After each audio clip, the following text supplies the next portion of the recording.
What is going on, beautiful people? It is Micah J with Porsche 4K, and today we're going to go over the 2025 Porsche Cayman GTS 4.0. This vehicle is probably one of the best driver's cars you can get on the market, as Porsche has given us a naturally aspirated flat six in a world dominated by turbos and hybrids, which makes this vehicle extremely special.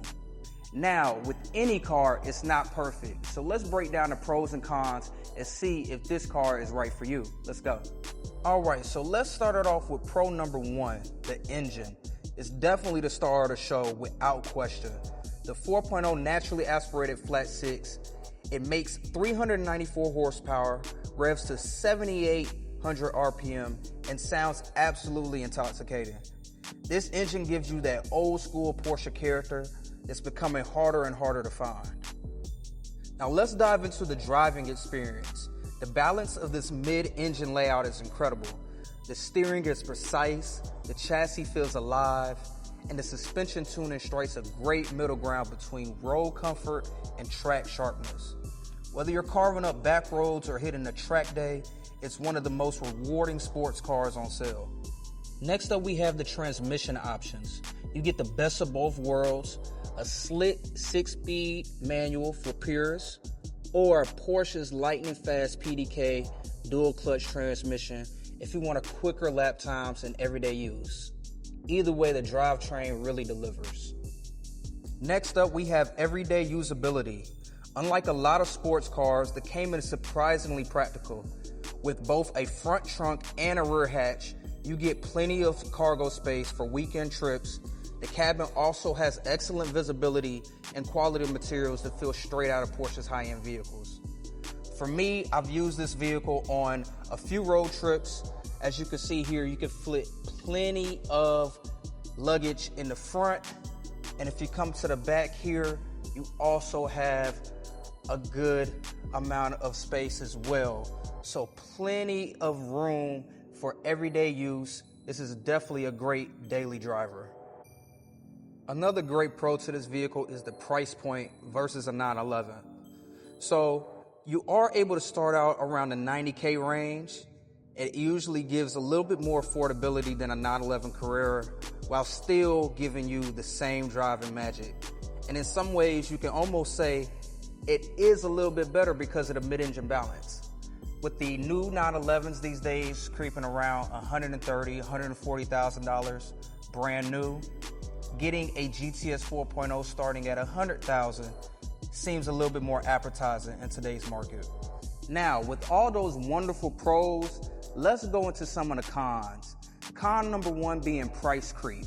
Now with this aspect, it's around $123,000, well into the six-figure range, which gets a little bit dicey for some people comparing it to the 911. The prices are increasing as we see, but with this being one of the last 4.0s that you can get, you kind of have to determine whether you want to pay that price or go into the 911. Con number two goes to limited power compared to rivals.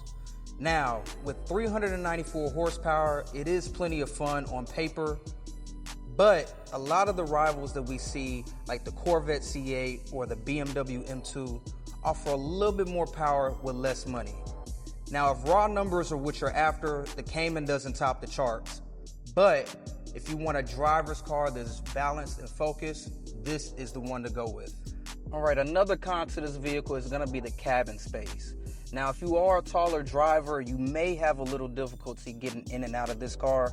I'm 5'7" on a good day, and I fit pretty well. With the 18-way seats, you are able to adjust to your liking. However, compared to a 911, you don't have the rear seats to give you the occasional extra passengers or the storage if you need it.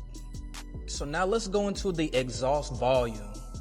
Porsche had to meet stricter noise and emissions regulations for 2025, so the GTS 4.0 is slightly quieter compared to the earlier versions. It still sounds fantastic at high RPMs, but some enthusiasts will notice the difference. Here's a little bit of a noise comparison just so you can see.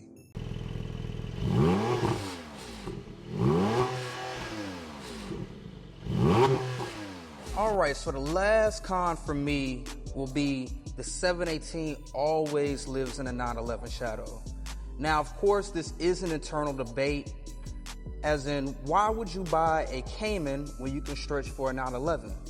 For some, the Cayman will always feel like Porsche's second-tier sports car, no matter how good it is. What's the verdict on the Cayman GTS 4.0? Well, you have a lot of pros. You have a refined driving feel, you have everyday usability, and you have a price point that is less than a 911. However, if you go to the cons, some competitors have better straight line numbers, just more horsepower for the money. Price creep, you are looking at getting well into the six-figure range, getting closer to a 911's price point. And it is a little bit tight on the inside cabin if you are a bigger driver.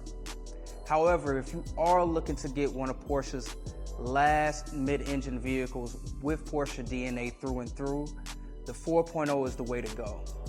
Let me know down in the comments below if you would choose a GTS 4.0 over one of the competitors such as a C8, a M2, a M3, or do you feel that Porsche nailed it with this mid-engine vehicle as being one of the last ones that you can get for this generation? As always, it is Micah J signing out. Have a good one.